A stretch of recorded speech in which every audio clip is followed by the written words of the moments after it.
The following is an exclusive presentation of WI Garden Media. This is Time by the Tent podcast with your host, Joey and Holly Baird. Coming up on the program today, we're going to talk about the art of fire as well as cooking with cast iron at the campsite. And our guest is Joe from YouTube channel St. Bernard Acres, who has an off-grid cabin. All that is coming up next.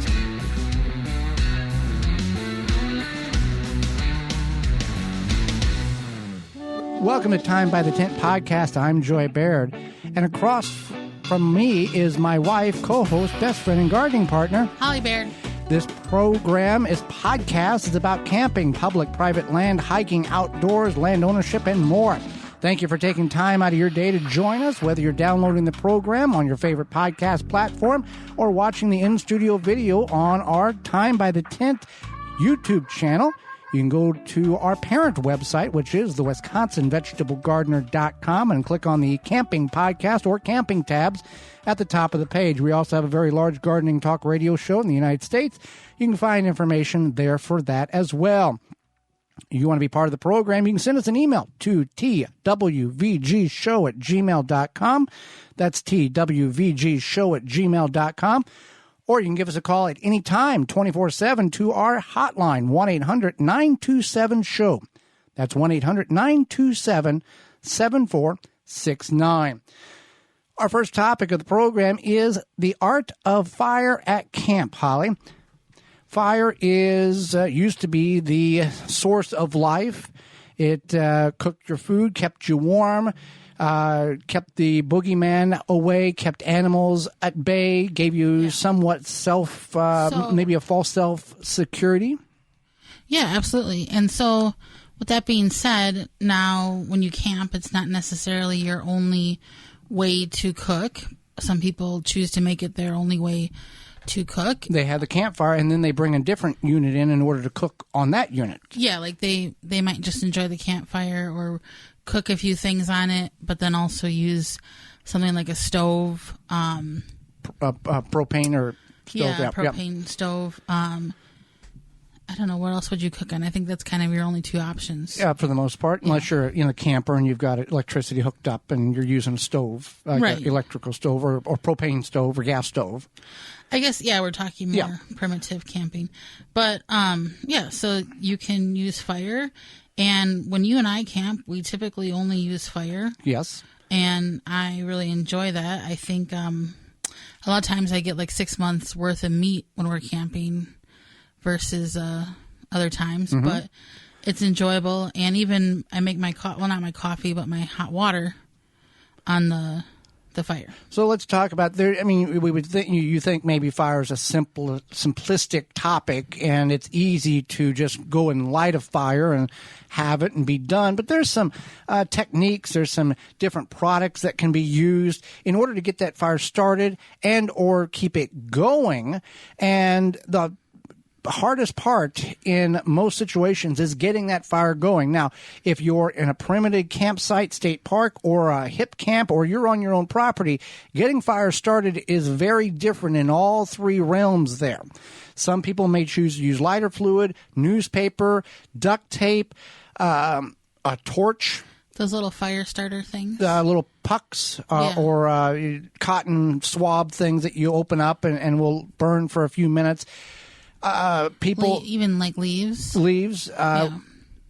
Birch bark is a very popular one on YouTube in places where they're camping anywhere, really. I've seen them on private land and public land where they will harvest some birch bark, and birch bark is one of the few natural fire starters that will light even when wet because it has that fuel mechanism in the bark, like a paper almost. Right. Yeah. So you mentioned fire starters and lighter fluid, etc. You can make your own fire starters with egg cartons. And what do you put in them? You put old or you melt candle wax, and you take dryer lint. You can mix in there.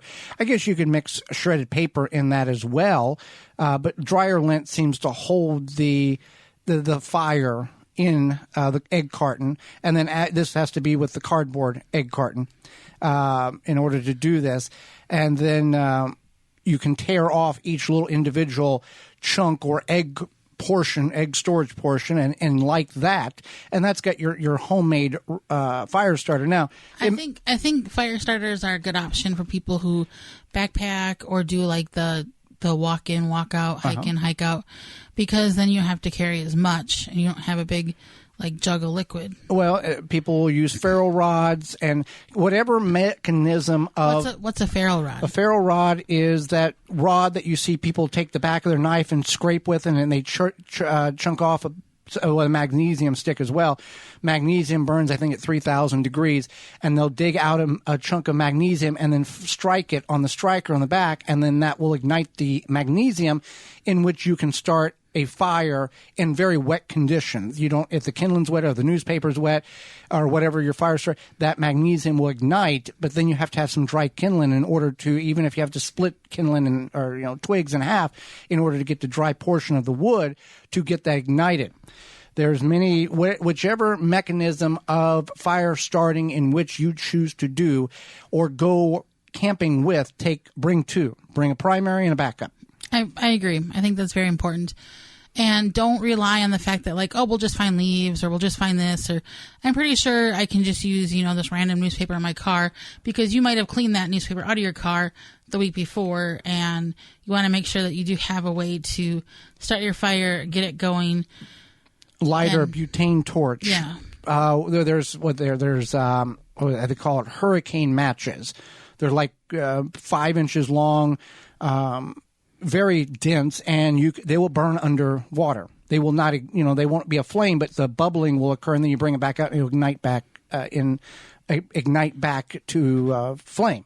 That sounds magical. It's magical, but there's a lot of reviews, and they work quite well if you are concerned that you need a long burning mechanism in order to keep or get your fire started.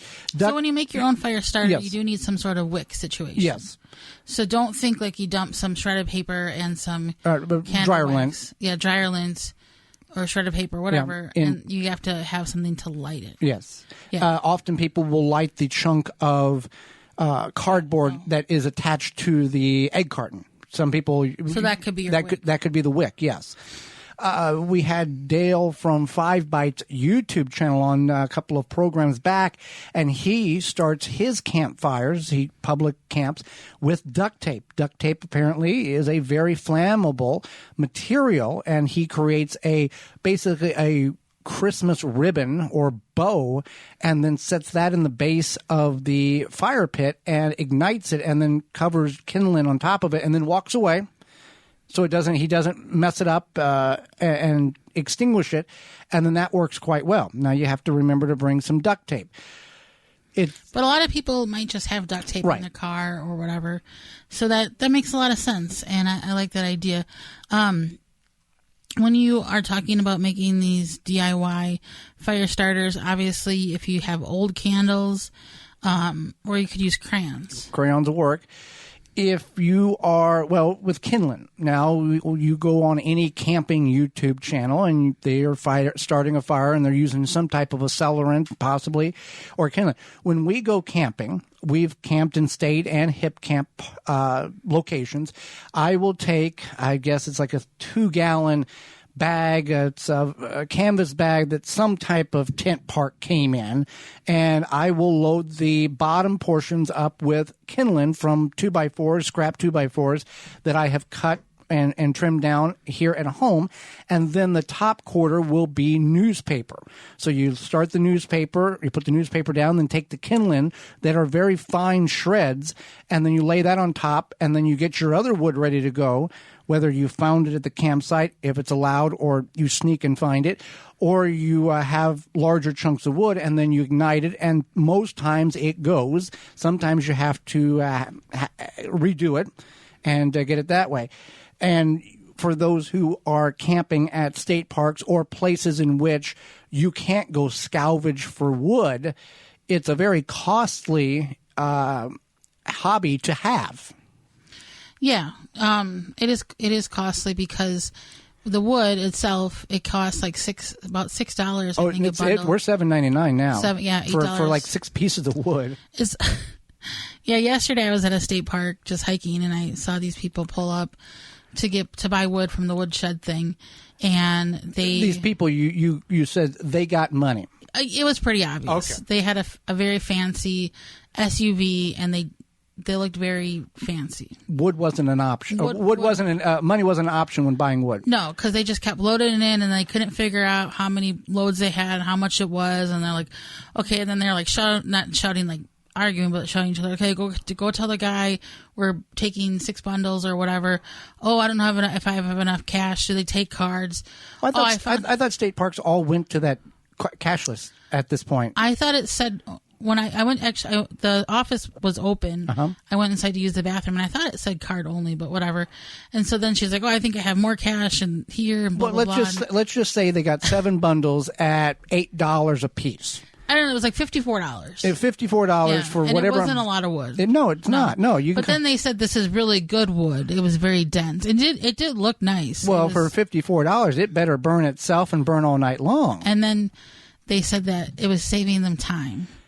I don't think these ladies would have gone out to the woods and chopped their own trees down. Where the podcast originates in Wisconsin, that is a forbidden no to go out and salvage for wood in state parks. Right, and that is a no. And I'm sure that the state parks are not very thrilled whenever you go to the campsite and you pick up little twigs and throw it in the campfire either, to clean up the campsite, because that's like salvaging for wood. Depends on what kind of ranger you have around. Yeah, and this is a very popular state park. It's very, I don't want to say patrolled, but there's a lot monitored. Monitored. I don't know. They also will have like weekend breakfasts and stuff like that. They have like during the main part of the year for camping, so probably from like Memorial Day through Labor Day. It's very active, and there's a lot of activities there, and it's right along Lake Michigan, so it's like a little fun. And the poor places in portions of the country that have fire bans, what's the point of going camping then? I don't know. I'd be very sad. The fire is the key element, whether you're cooking on it or not. It's the key element of the whole camping experience. Now, whenever you have land, you don't have to worry about spending $56 on wood. You can just buy a chainsaw and cut all the wood you want and just have any type of size fire that you choose to. I would say in moderation, because but it doesn't hurt as bad. No. Whenever you have your own land and you're burning your own wood, that $8 for a bundle, whatever. We got a whole tree here. Right. So yeah, with that being said, I think that you should consider maybe trying a new fire starter way, or if you like to involve, making your own. If you have children or you just want to do it yourself. Well, I think the kids need to know how to do this. Yeah, absolutely. I know how to start a fire. No, I know how to you're build not a child, but I mean, I'm saying that's a part of the way to get interacting. Yeah. And it's not like, just go to the playground. We'll take care of this. We'll yell when it's time to eat. No, I think you should show the children how to start a fire, and also talk about fire safety. Yes. That's very important. Fire extinguisher would be a very important. We talked about that, things that you may not consider bringing. To have on in your car or in your tent or your camper or on your property, your land, your cabin. Very important to have that and know how to use it. Just don't have it, because having it and not knowing how to use it is like having a sidearm and a bear coming at you, and you've never shot that gun before ever, and you're not really sure what to do. Right. It's important prepared, to have not scared. The knowledge. Yeah. So, take and go with your standard fire starting mechanism, but take and work through a list of, hey, this week we're going to try this. This week we're going to try that, just for fun. So, fire starter, the art of fire at your campsite. Stay tuned. When we come back, we're going to talk about cooking in cast iron. You're tuned in to Time by the 10 podcast.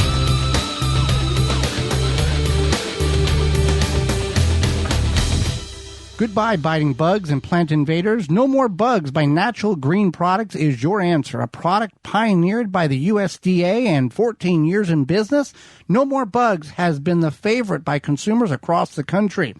More than a repellent, it is safe for you your pets, your plants, and your home. Visit nomorebugs.net for free shipping on orders over $50. Use coupon code FREESHIP4ME. That's free ship, the number 4, me. Grip 6 produces American-made products with sleek designs and quality materials. Based and manufactured in Utah, they have a high-quality and durable products to last a lifetime.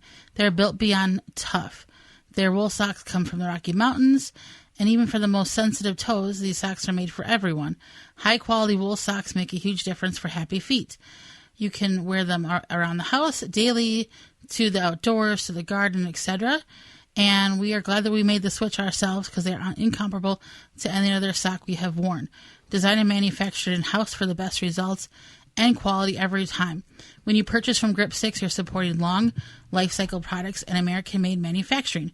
Check out their belts, wallets, and socks at grip6.com and coupon code radio15 to save 15% off your order at grip6.com.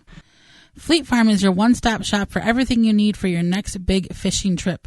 Check out their huge selection of gear like rods, reels, exclusive lures, and more. Shop top brands like Rapella, Berkeley, St. Croix, and Clam. Plus, you can even pick up live bait and get your fishing license right there at the store. Before you hit the water, make sure you get a bite with help from Fleet Farm, your fishing headquarters. Welcome back to Time by the Tent podcast. I'm Joey Baird. Beside me is... I'm Holly Baird. This program's for you, for the camper, the outdoorsman, the land ownership, to enjoy and to learn so we all can be better stewards and enjoy the outdoors even more. Well, Holly, we're going to talk about cooking with cast iron. Yeah, I have a confession. Yes. Cast iron is not my favorite, but that's okay. To use or to eat things that was cooked out of them? To use. Okay. I think it's because it's kind of foreign to me still. Well, you never grew up cooking with cast iron? No. Camp or at home? No. Okay. But that's okay. And so it's kind of foreign to me still. I like it now. It is heavy. Yes. It's which isn't the worst thing. Some of them, but I mean, we've got the 6-inch cast iron versus the 17-inch. There's a big difference. Yeah. And I do like it for a lot of things because it has that consistent heat, which is definitely in the pro column. Yes. And there's it's an investment. It's lifelong investment. But it's just, like I said, it's just different. I cooked on very like 80s, 90s Teflon, lightweight cookware. And El Cheapo stuff you bought on sale. I don't know if it was cheap or not, but it wasn't the quality. No, it wasn't the quality. Right. Now I have better pots and pans, right. But yeah. But cast iron, if you're into the world of cast iron cooking, cast iron is much like the world of collecting cars or classic radios or firearms. You buy one, you want to get the next one, or you want to get that unique one. You want to buy that one.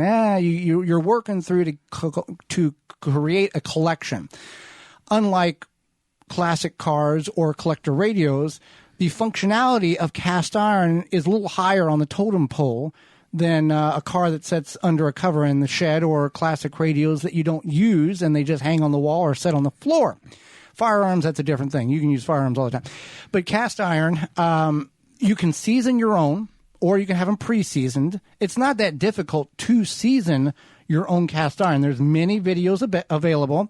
I didn't know that they sold pre-seasoned. Yeah, most of the manufacturers, there's China ones and there's American ones.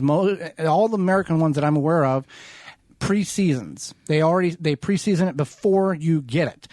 Now you can take a rusty old cast iron and you can season it yourself. I use vinegar and then rinse it off the water. There's a procedure, a couple hours, and you coat it with this is a very, very quick version of it. Then you coat it with vegetable oil several times over the course of 2 or 3 hours in a 500-degree oven.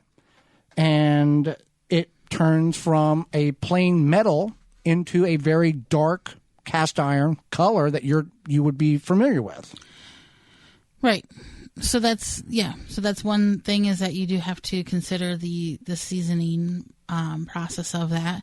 And I don't think a lot of people realize that the cast iron is nonstick.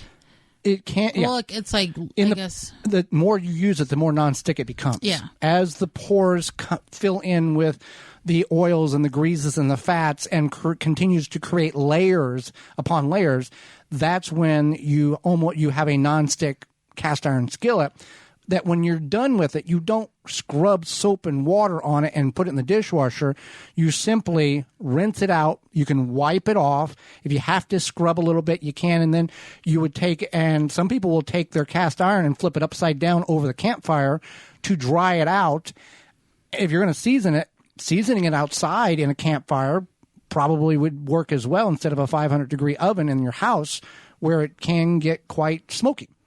Yeah. So one thing I like is that you can get iron from it, basically. Yeah. As you cook, the microscopic iron particles will come off into your food. That's not bad. Iron is a element in which all human life has to have in order to function. Our blood has iron in it.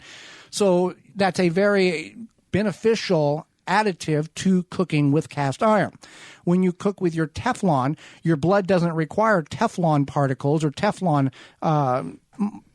elements, and that is, some people believe, has some negative effects on the body over the course of many years if continuous use, and the particles continue to come off in your food. We won't get into that. That's another topic for another day, but there's the benefit of the iron particles coming off. Microplastics, yes, I think, but I don't know if it's the same for Teflon. So then the other thing that's cool about cast iron is that if, say, you forget about your cast iron or something and it gets rusty, you can restore it. That restoring or reseasoning it, yes, is a way of doing that. And that's something that you did. Yeah, I did with a melting pot or smelting pot, and took from rusty all the way up to pristine, like you bought it off the shelf. So many different ways. Some people will soak it. I just use vinegar and water and rinse, and over the course of several hours turn a piece of rusty metal into a very nice, usable cast iron pot. Now, cast iron, like you talked about it, you can get a 6-inch pot. You can get, I think I saw a 17-inch pot the other day, or frying pan.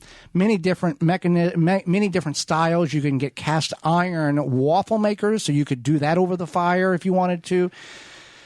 And like you talked about, as you get larger, you get heavier.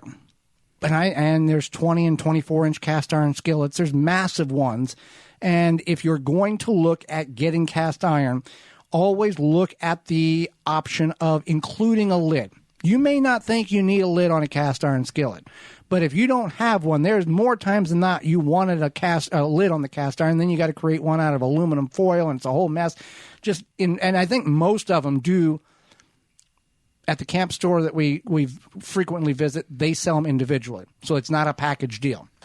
Right, they do sell them individually, and as Joey mentioned, does get heavier. But then we bought a set that came with like a hook thing for the lid. Right. Especially if it's hot, it's easier to remove the lid. And then also like a glove. I call them welding gloves, yeah. But they're dense. They're not leather. Maybe they're pleather. I don't know. I thought it was leather. But if you hold on to a cast iron skillet for a 500 or 700 degree cast iron skillet for a few seconds, no matter what glove you're wearing, it's going to get hot pretty quick. So that's just so you can remove it off the location and get it to where you need to set it down and do it that way. But yeah, it was a 5-piece set. And when you buy 5-piece sets, you don't get 5 pans. You get 3 pans, 2 lids, and a hanger. There's your 5 pieces. And they throw in the gloves as a bonus, the set we got. Yeah. But we got a Dutch oven. We've got a 10-inch skillet. I think so. And a 10-inch top that goes on the skillet. And then it has a lid, and then and the lid is kind of interchangeable, isn't it? But cast iron can be very expensive. You can spend $300 or $400 or $500 on a cast iron pot. Yeah, but also it can be very economical too, yes. Especially if you shop at a certain place and you look out for deals. You've found them again at thrift stores, etc. Yeah. Maybe even estate sales. And this is the time where people are cleaning out things, and you could maybe find something. You never know. And once you get done, once you get to the point where it's almost nonstick, you don't have to use a lot of oil or a lot of butter. Even though you may want to use butter, you don't have to use a lot. One thing, yeah, that's true. And it becomes, because it has that heat retention, it's not something that you just need to necessarily cook on. You can bake with it, and a lot of people like to make like skillet cookies, bread, yeah, cornbread, pizza, but it gets that nice, like, not a char, but a nice crust. The pizza style, the old style pizza deep dish, texture to it, yeah. Right. So and obviously, and maybe you're different. Cast iron at camp is not necessarily the go-to. Let's carry it in because we're hiking 14 miles and we're going to have cast iron as a cookware. No, this is a car. It's not for or an RV. Or a permanent camp location product here. But it's well worth it if you are looking and you've got, cookware. Certainly look into cast iron. And hang out with us when we come back. Joe from YouTube channel St. Bernard Acres will be with us. You're tuned in to Time by the Tent podcast.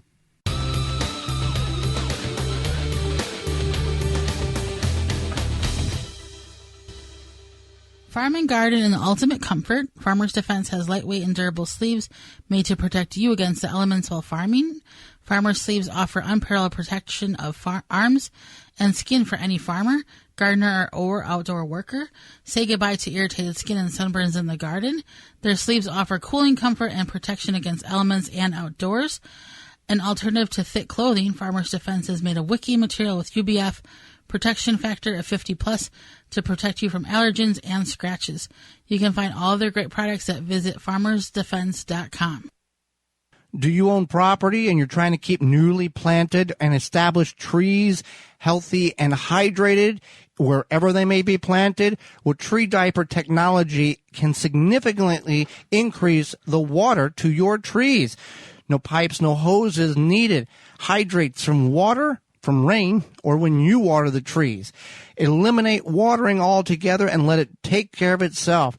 Find all of the information out at treediaper.com. That's treediaper.com, and use coupon code GARDEN15 to save 15% off your order at treediaper.com. Hydrate those trees no matter where they're at on your property. We are brought to you today by sponsor Walton's Inc. Listen, we know you care about where your food comes from, canning and preserving your fruits and vegetables. What about the meat? Maybe you hunted or trapped that meat.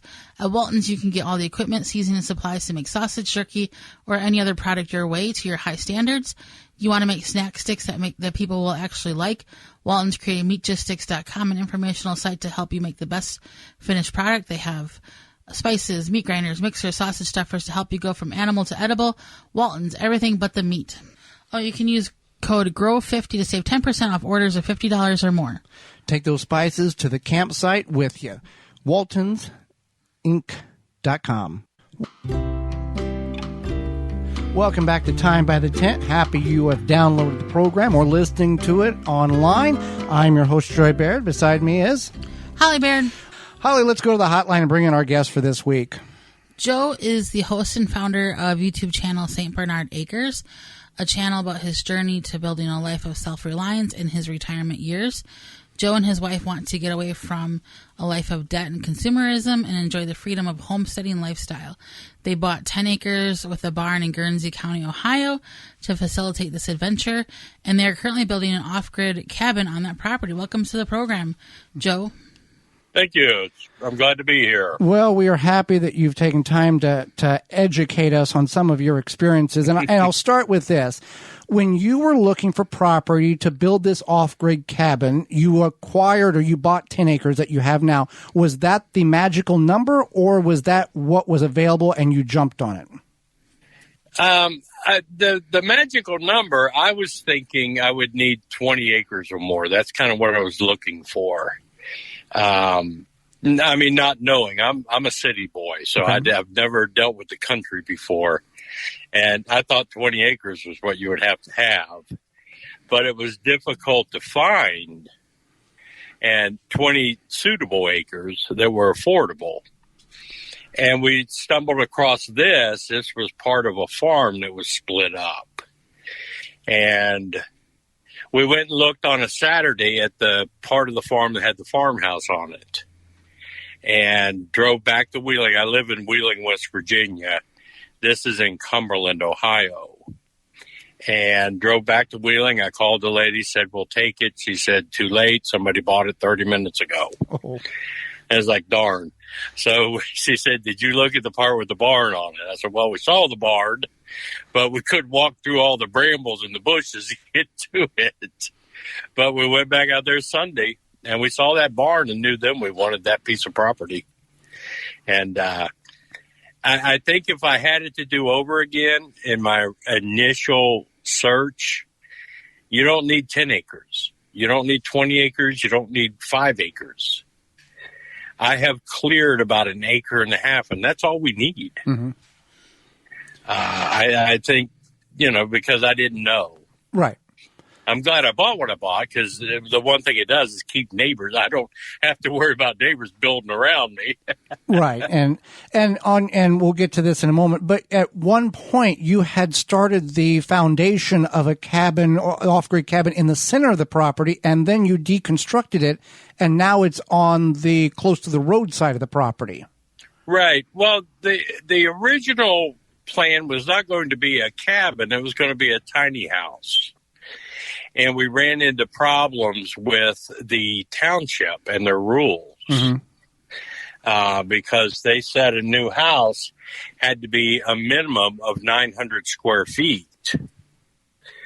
And what we were building, the shed, that we had bought a shed and put it on there and was going to convert that over to a house. When I called about a septic system, that's when they mentioned, oh, by the way, that's really not big enough. It's like, oh, really? So then I called the engineers, and, we went back and forth. And so I had to give that idea up. Now, the new cabin that I built is only 12 by 16, but it's strictly a recreational cabin. Mm-hmm. It's not a home. So I wasn't faced with those same restrictions. Right. A weekend outing deal. Yes. Yeah. Yep. It's just a dry cabin. Okay. Now I'm building a house. Right. They've since released that 900 square foot minimum requirement. So I'm building a house that's, 16 by 40. Okay, great. Sorry. With buying this land, were there any mistakes you made that you would do differently? Sounds like one of them may have been buying less land, but was there anything else? Not really. I mean, it's I don't think anybody who can buy land will make a mistake. I just don't think it. There were things that, it's got a big dip, goes down into a valley and up the other side on a hill. It's not all flat. The whole 10 acres is not flat. Right. But that's that's fine with me. I don't think anything I did in purchasing it was a mistake. And you weren't buying it for hunting or fishing. You were buying it for a weekend getaway to clear your head type of thing. We were buying it. My idea was to have the cabin to get out to, mm-hmm. to retire to when I got at retirement age. And also, it's in some of my earlier videos, are actually part of the theme of my whole channel. It serves like a bug out location. Right. From a prepping standpoint. So all of those things, it suits my needs. And your wife is one of these spouses that's on board with this? It's not a resistance? She wanted to be part of this project, or how does that work for you? Yes. She wasn't as enthusiastic as me at first, but we both watch the news and we both understand what's going on in the country right now. Right. And there's a heightened sense of urgency on her part as well. So she's pretty much joined in with me now. Well, also getting out there and just sitting around a campfire changes one's mind pretty quick for most people. Yeah. Now she wanted the property. Okay. As far as getting the property and trying to build the homestead and everything, absolutely, that she was behind that 100%. Every piece of property we went looked at, she was a part of. Okay.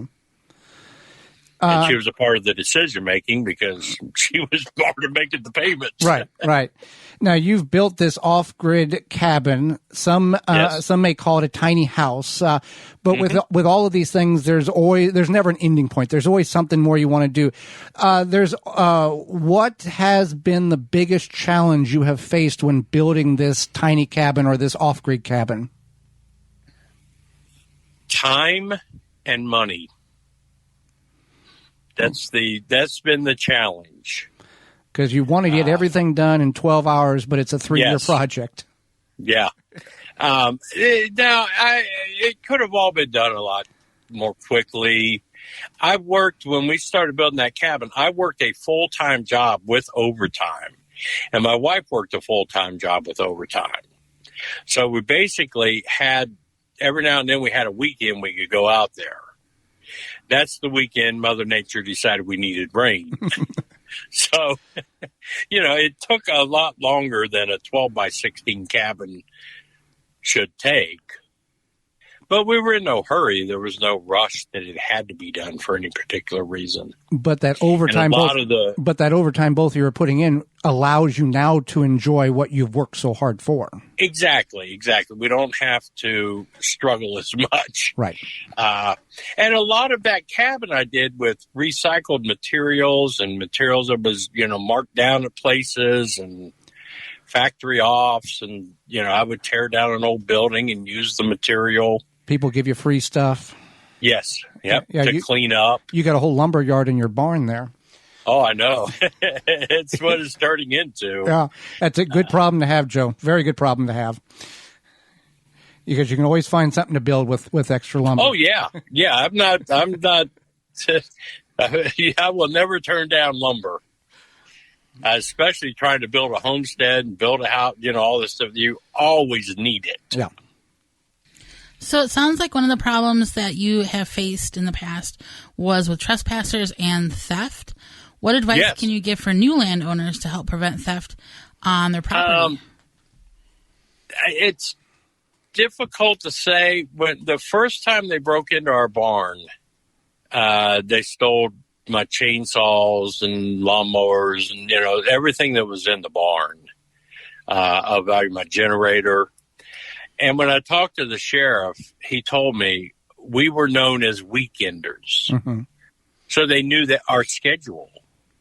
They knew we were never there during the week, only on weekends. Right. So I think in hindsight, and now that I haven't had a problem for a few years, because I am out there very sporadically. There is no pattern of when I go out there. I've also managed, I put up a gate, I put up some fencing and security cameras. And I think all of those things are kind of like a deterrent. Right. I had a van that I would just leave parked out there. Ah. So it looked like somebody was living there. And, 1 week I'd leave my van out there, week I'd leave my pickup out there. So it just, it would look like somebody was there a lot. Yeah, who wants to? Yeah, you see that truck there. What kind of person wants to take that kind of risk? Because you don't exactly nowadays. You don't know who's shooting what. Right, the drugs are prevalent out there, like they are everywhere, and they have these crews. The sheriff told me that will hit areas. They only hit the barns. They don't hit houses or anything. And they got up to mine. They came up the hill behind it and carried the stuff. We found their trail through the briars and brambles and rose thorn, or multi-floor rose, all the stickers. A couple of the things they were going to steal, they dropped because it wasn't worth carrying through all that stuff. I can't believe they took that generator through there. They really wanted that generator. Well, to have a problem so badly that you need to steal stuff in order to make yourself feel good is a sad position to be in. And that's everywhere. Right. That's not just that area. I have it right here in Wheeling, the exact same thing. So it's hard to stop it, but I'm telling you, put up gates, put up signs. I think what may have been part of the problem where I am, our property sat vacant for 30 years. So everybody hunted on it, and it took a while for people to realize that it had been sold and somebody now owns it and uses it. Right.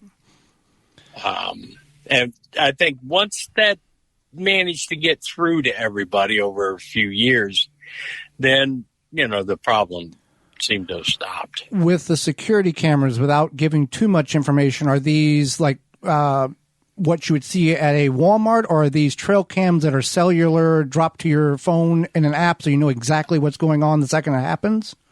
Yeah, it's Ring cameras. Okay. For some reason, this is probably one of the few solar-powered cabins you'll ever find that has fiber optic high-speed internet.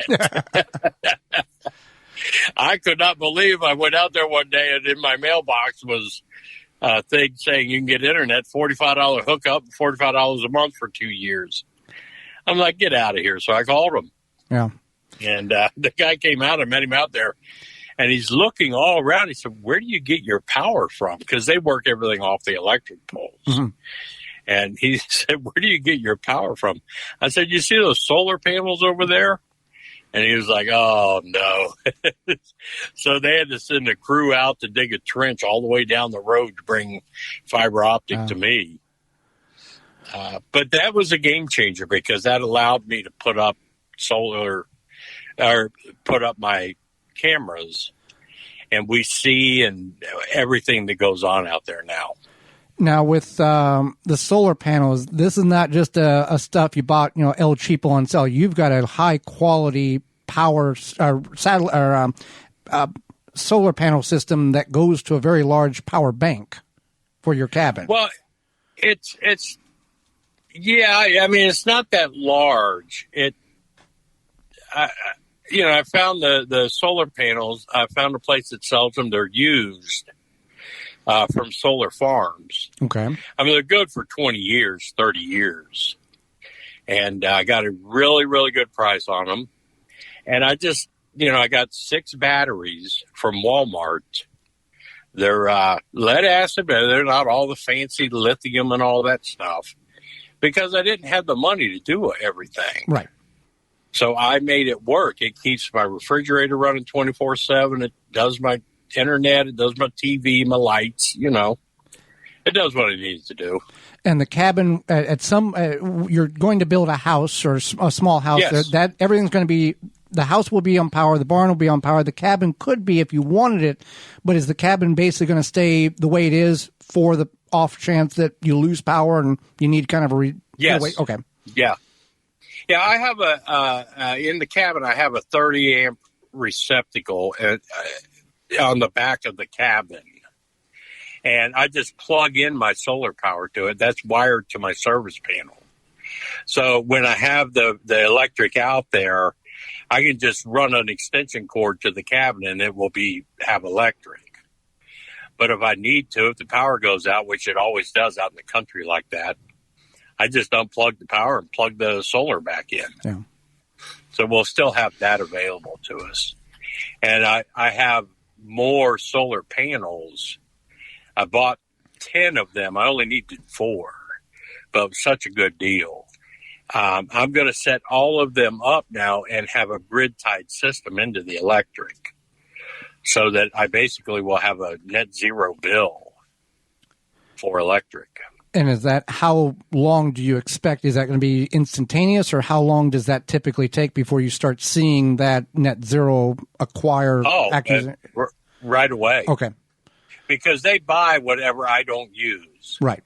So during the day, on good days, I won't come close to using what those 10 solar panels are going to produce. So all of that will go back to the electric company for a credit. And then at night, I will have the power from the electric company. And there's a possibility I'll put a couple wind turbines on the barn. Mm.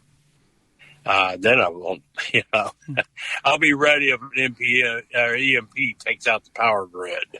Well, over the course of building your off-grid property, your cabin, you've used many different and bought many different items, tools, power stations, solar panels.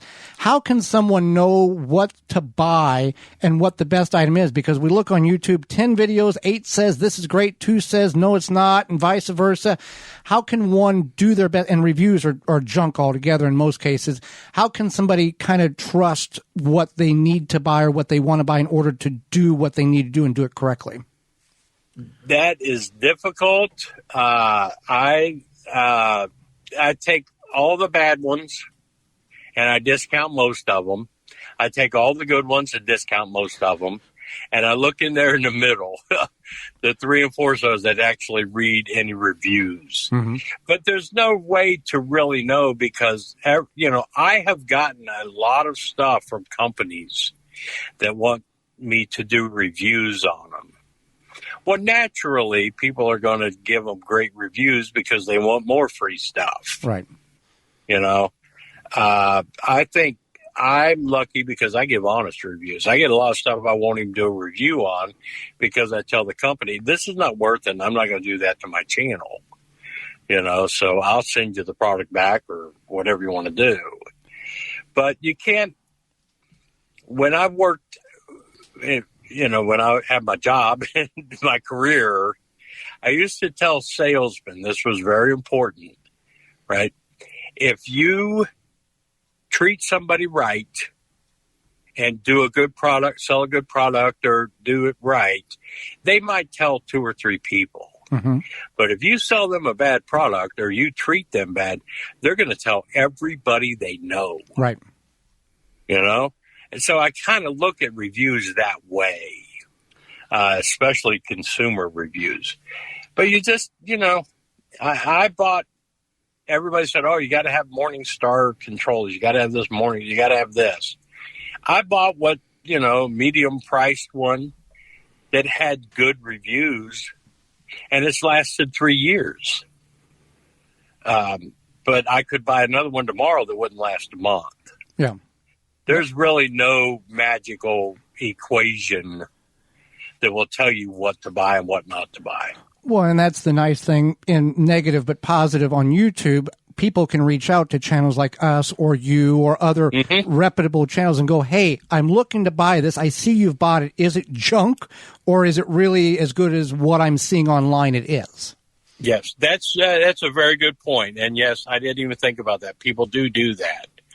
They will ask me, was it worth buying that inverter? And I say, yes, it was because it's worked flawlessly now for 3 years. And that's all I can say about it. Right. And you want another 6 out of it. Yeah. Yeah. I mean, I just will tell people honestly, This is what, I don't try to tell people what they should buy. I just say, this is what I bought. Right. This is what works for me. And now in the barn, you've got a license plate collection. Have you got, yes. Is there any license plates you haven't got that you're like, if I get that one, I'm done. I've got everything I want? No. Okay. No, the whole barn beam license plate project started when I found a couple of old license plates in the barn. So I hung them up. And then a couple of subscribers sent me a license plate to put in the barn. Mm-hmm. And I'm like, wow, this is pretty cool.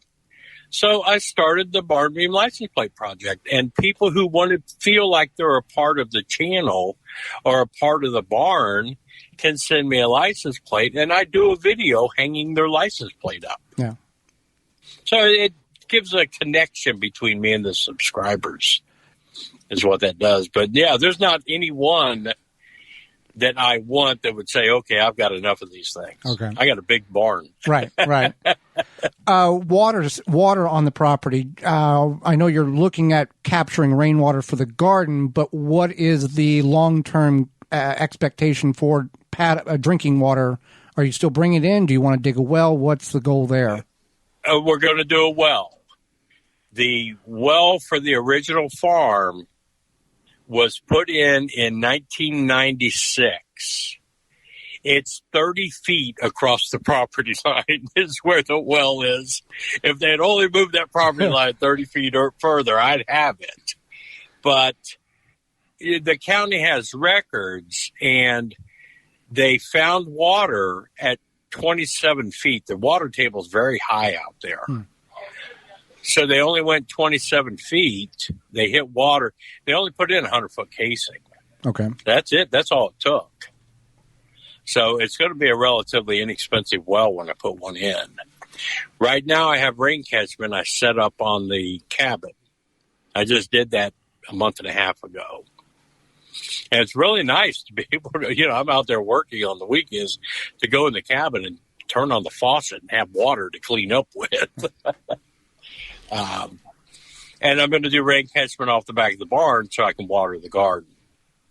You can't really water gardens off of a well. You don't want your well to run dry. Right. But yeah, rain catchment is not difficult. So you said you're a city person, and I grew up in the city. And I know, like, I grew up camping, though, and I know for me, I like to get away from the city and get away from people and what have you. And I don't know if I could ever visualize myself in a off-grid cabin situation because it's just a little bit too far from a Target store for me. But what sparked your interest in becoming off-grid or just having your own little, like, piece of property away from, from the city? Well, like you, I loved camping and backpacking and hiking. When my kids were in the Boy Scouts, I was in the Boy Scouts. We did all of that. I really enjoyed it. We would go, we upgraded with age from tents to a pop-up, right, to a trailer. But it's like, because I just liked camping and I liked it out in the wilderness. And it's so expensive now to join a campground or travel like that. I have my own. Right. And I have a Walmart 10 miles from my cabin in the town of Cambridge. I mean, that's a good-sized town. There's all the restaurants and stores and all that. I'm, 10, 12 miles away from all that. So I'm not like out in the boonies. Far enough away, but close enough. Yes. Yeah. And I'm up on top of my hill, and, if anything happened, I would be one of the last people that people would manage to get to. So that's what led me to it. And I just want a life where I don't have to worry about the debt. I don't have to worry as much about how much it's going to cost me to go to the grocery store. It's all to be more self-reliant. Because if you factor in how much less I'm going to have to spend while living out there, I'll actually probably wind up with more money because I'm retired now. Mm-hmm. So, it's like it costs so little to live out there. That's why it's worth it. That's why I want to do it. I don't want to be in debt. I don't want to be a consumer so much. I was tired of being a consumer. That's what led me to try it. Yeah, we totally understand. So we've really enjoyed having you on the program. Joe, can you tell our listeners how to find out more about your videos and yourself, all of your great YouTube videos? It would be St. Bernard Acres. I mean, that's my only really social presence. Did the YouTube video. And right now, I'll put this out there. Because of my experience with buying a shed, doing a shed to house conversion, which seems to be a very popular thing right now. What I'm doing on my channel right now, I'm building a shed, basically, that I will convert to a house. But by me building it, it's going to cost probably half of what it would be to get one of those sheds that you see on the side of the roads, and a quarter of what it would be if you rent to own one. Mm-hmm. And the way I'm doing it is my part-time job every week I buy whatever lumber I can afford that week. And I'm building this house in the barn in sections. And then in October, I'm going to have all the sections built to have it, a dried-in shed, basically. Right. And a whole bunch of people, subscribers, are coming in October, and we're just going to spend a weekend and put the building together. An Amish barn building. Yeah, that's one way to do it. Yeah. For a lot less money. And my shed, my 16 by 40 shed, will be much more substantial than the sheds that you go buy from these shed company, rent-to-own companies. Right. So I want people to learn that they can do that. It's not something you have to be rich, and you don't have to go into debt to do it. I could use credit cards and buy all the material and all the lumber I need, and wind up with that shed and paying $800 a month, $900 a month in credit card bills. Well, then I couldn't afford to do the inside. Yeah. So this way you can build it, have your shed, and then once you've got it dried in, then you can start working on the inside. You don't have any bills. You don't have a monthly payment for rental on the shed. So, yeah, that's the whole idea behind my channel, is to show people what I'm doing and how you can do it, how anybody can do it. Well, Joe, we greatly appreciate the time you've offered and the information that you've shared with all of us. I'm glad to do it. And I appreciate the information I get from you gardeners, because I know nothing about a garden. Absolutely. I'm putting in my very first one. I've never done a garden before. I bought a tiller. I tilled up an area. I don't even know what to plant. I have no idea. I haven't bought any seed yet or seedlings. I don't know how to do it. But I can watch your kinds of channels, and that helps me a lot learn. Right. I got a 20-foot by 40-foot area all tilled up now. And any advice I get, anybody wants to jump on my channel and say, hey, plant this or plant it this way, that's what I'll do. I want to try and see if anything works. Throw some seeds out and see what comes up. Right. Well, we certainly appreciate Joe stopping in, sharing a lot of his wisdom with us about his purchase of land and his off-grid cabin as well. Yeah, it was really great, helpful information, and just a lot of takeaways if you were to do this similar type of thing. He's done it. Yeah, he's done it, and he's just got a lot of great advice, and also kind of getting community involved as well. Yes. So thank you so much for tuning in, whether you watch it on YouTube or download it on your favorite podcast platform. So until next time, I'm Joey Baird. And I'm Holly Baird. And we will see you at the campsite.